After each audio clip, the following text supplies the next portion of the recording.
అప్పట్లో అమ్మ మీరు ఆర్థికంగా ఇబ్బంది పడ్డా అని చెప్పారు కదా ఫస్ట్లో అంతా అంత అమ్మ కష్టపడ్డారు మీరు కష్టపడ్డారు మా నాన్నగారు చనిపోయారు నా ఈ 7 years 7 yearsలో మా నాన్నగారు చనిపోయారు. నేను మా బ్రదరు మా చెల్లాయి అందరినీ మీరే చూసుకుని ఉంటారు. ఇది పెట్టి ఎలాగా మా అమ్మకి ఎంత తెలుసా వయసు 23 చాలా యాంగ్. చాలా యాంగ్. అప్పుడు ఆవిడికి పాట తప్ప ఏం తెలీదు. బతిమాలినా కూడా ఎవరు కోరస్ ఇవ్వరు ఆ కాలంలో.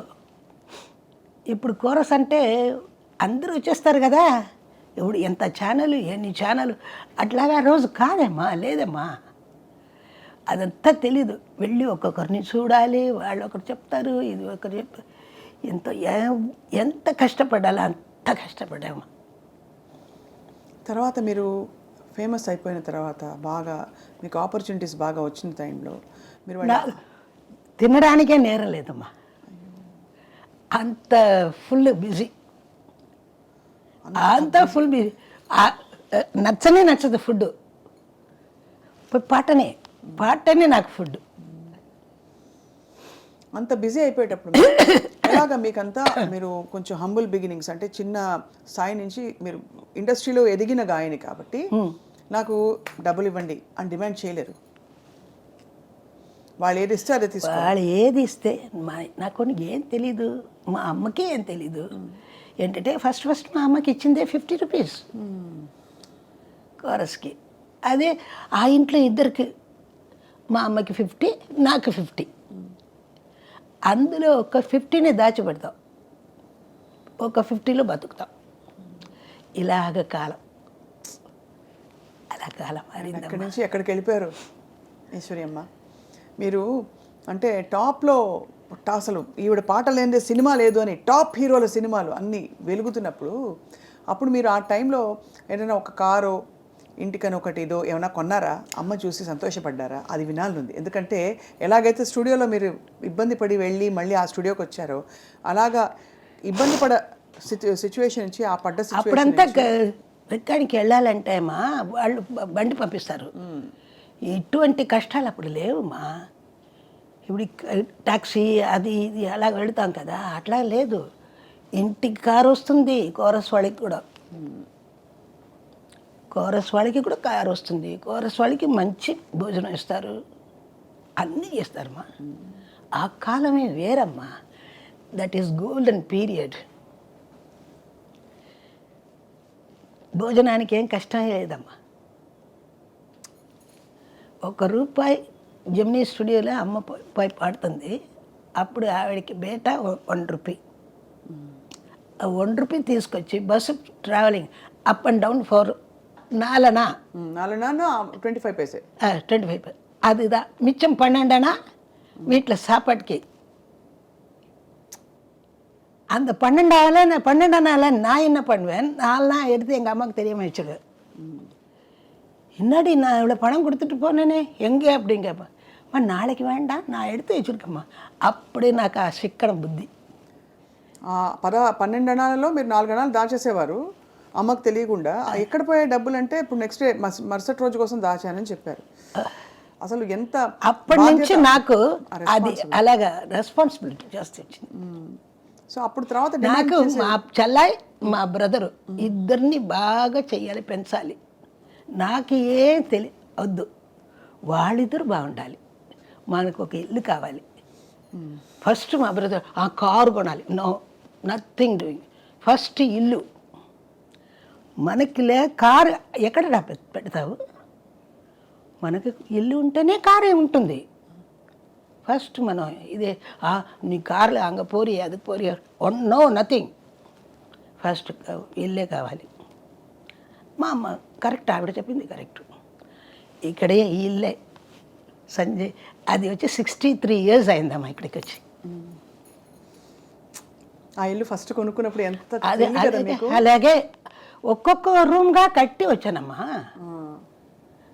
ఒక్కొక్క రూమ్గా కట్టి అలాగా ఇప్పుడు అది పెద్ద ఎల్లారీశ్వరి గారి ఇల్లు అని చెప్తారు. ఇప్పటికే ఎల్లరీశ్వరి గారు తెలుసా ఇల్లు తెలుసా, అయ్యో తెలీదే అంటారు కొంతమంది. అది ఎందుకు అలా చెప్తారో తెలీదు. మెడ్రాస్ అంతా తెలుసు. ఎల్లారేశ్వరి గారి ఇల్లు అంటే ఎల్లారేశ్వరి గారు అంటే ప్రపంచం అంతా తెలుసు. అది మీ స్టాంపు. మీరు పాడిన పాట మరొకరు పాడలేరు. అందరూ పాడిన పాటలు ప్రయత్నించవచ్చు. ఈ పాటలు చాలా దానికైనా పెద్ద ప్లస్ వచ్చి నాకు దేవుడు పాటలు వచ్చింది ఒక వైపు. ఆ దేవుడి పాటలు గొప్పగా నాకు పేరు తెచ్చింది.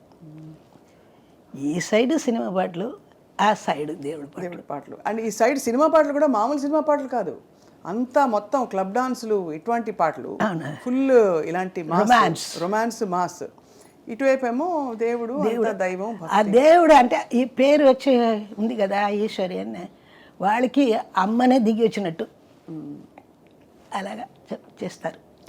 ఆ టైంలో అమ్మ మీరు సీనియర్ గాయనీమణులు సుశీలమ్మ, జానకమ్మ, మీ కో సింగర్స్తో మీ అనుబంధం ఎట్లా ఉండేది?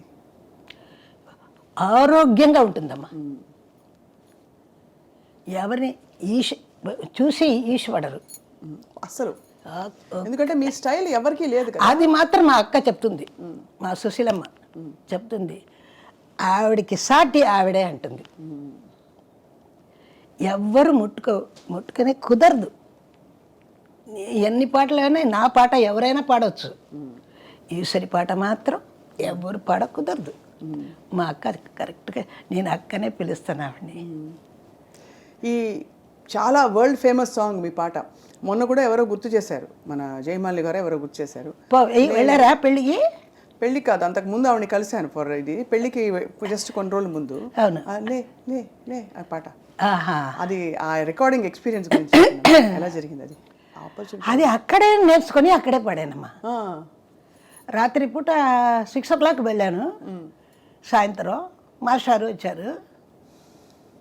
మాస్టర్ ఆ రోజు ఏంటంటే బాంబే టోస్ట్, బ్రెడ్లో బాంబే టోస్ట్ తీసుకొచ్చారు. తీసుకొచ్చి అంతా నేర్చుకొని పాటలు నేర్చుకొని అక్కడ రూమ్లో కూర్చున్నాము. ఈశ్వరి ఇక్కడ రా అన్నారు. నా మీద చాలా ఇష్టం మాస్టర్కి.